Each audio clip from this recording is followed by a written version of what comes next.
Hey everyone, welcome back to Tech Talk Today.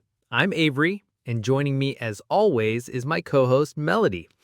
Today we're diving into something that affects every single one of us who uses the internet: cybersecurity fundamentals. That's right, Avery. And don't worry if you think cybersecurity sounds super technical or intimidating. We're going to break it down in simple terms that anyone can understand and actually use to protect themselves online. Exactly. So let's start with the basics. Melody, when we say cybersecurity, what are we actually talking about? Great question. Think of cybersecurity as your digital bodyguard.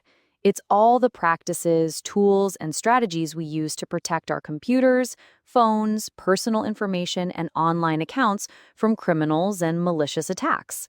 Just like you lock your house or car, cybersecurity is about locking up your digital life. I love that analogy. And unfortunately, just like in the physical world, there are bad actors out there trying to steal from us or cause harm. So what are the most common threats people should know about? Let's talk about the big three threats that everyone encounters. First up is phishing. And no, that's not the hobby with fishing rods. Phishing is when criminals send fake emails, texts, or create fake websites that look legitimate to trick you into giving away your passwords, credit card numbers, or other personal information. These attacks are getting incredibly sophisticated. I've seen fake emails that perfectly mimic Netflix, your bank, or even government agencies like the IRS. Right. And these can be incredibly convincing. I've seen fake emails that look exactly like they're from banks, Amazon, or even the IRS. The key tip here is legitimate companies will never ask for sensitive information through email. When in doubt, go directly to the company's website or call them. Absolutely. The second major threat is malware. That's short for malicious software. This includes viruses, spyware, trojans, and other nasty programs that can infect your device. They might slow down your computer, steal your information, take screenshots of your banking, or even take complete control of your system. Malware often spreads through infected email attachments, suspicious downloads, or compromised websites. That's why having good antivirus software and keeping it updated is so important. And then there's ransomware, which has become a huge problem. This is a particularly nasty type of malware that locks up all your files and demands payment to unlock them. It's like digital kidnapping of your photos, documents, and important files. That sounds terrifying. But here's the good news. There are simple, effective ways to protect yourself. Let's talk about the basic protection strategies that everyone should be using. Avery, want to start with passwords? Yes, strong passwords are your first line of defense. We're talking at least 12 characters, but honestly, longer is better. Mix uppercase and lowercase letters, numbers, and special characters like exclamation points and dollar signs. But here's the key. Every account should have a unique password. I know that sounds impossible to remember, but that's where passwords managers come in.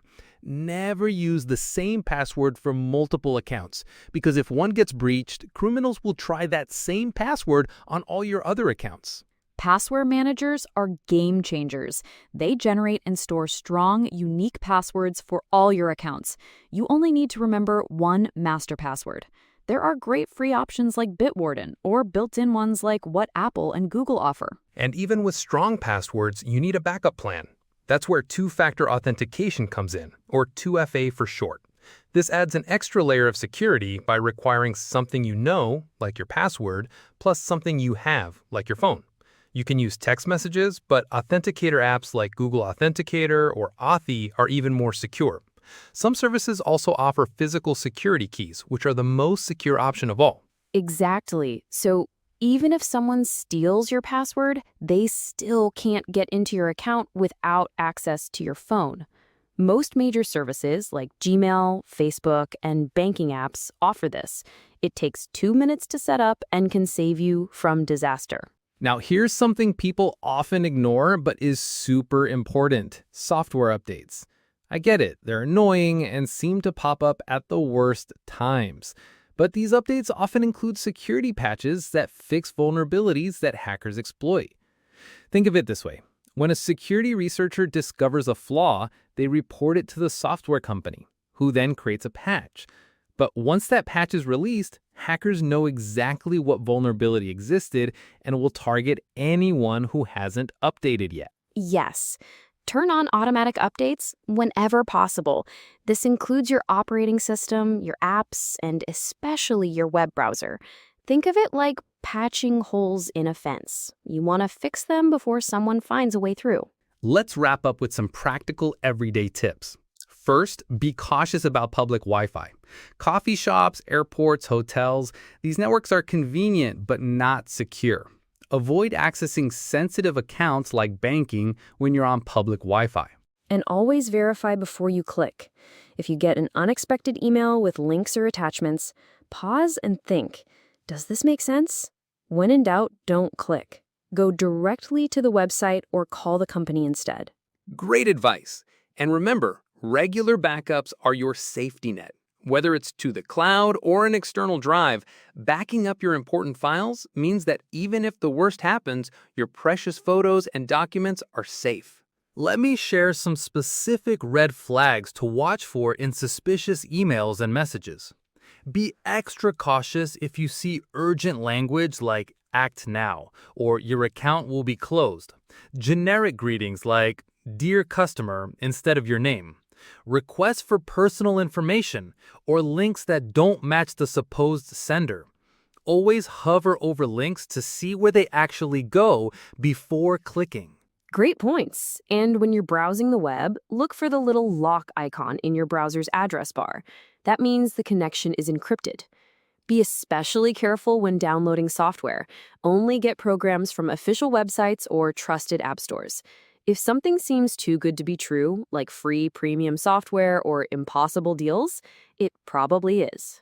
Another crucial tip is to regularly review your accounts and statements. Check your bank and credit card statements monthly for any unauthorized charges. Most banks will refund fraudulent charges, but only if you report them quickly. Also consider setting up account alerts so you get notified immediately of any unusual activity. And here's something that ties into all of this. Be mindful about what you share on social media. Information like your full birth date, home address, or details about when you're away on vacation can be used by criminals for identity theft or to target your home. Think twice before posting personal details that could be used against you. One final thought. Cybersecurity is really about building good digital habits. Just like you automatically lock your car or check that your front door is secure, these practices should become second nature. The goal isn't to make your life more complicated, but to make it safer while still enjoying all the benefits that technology offers us. Perfect. So, to recap for our listeners, use strong, unique passwords with a password manager, enable two-factor authentication wherever possible, keep your software updated with automatic updates, be careful on public Wi-Fi networks, always verify before you click on links, back up your data regularly, watch for phishing red flags, and be mindful of what you share online. These simple steps will make you a much harder target for cybercriminals and protect your digital life. Absolutely. And remember, you don't have to implement everything at once. Pick one or two things we discussed today and start there. Your future self will thank you. Thanks for joining us on Tech Talk today. Remember, cybersecurity isn't about being paranoid. It's about being prepared. Start with one or two of these tips and build from there. Small steps lead to big improvements in your digital safety. Stay safe out there, and we'll see you next time. Until next time, everyone.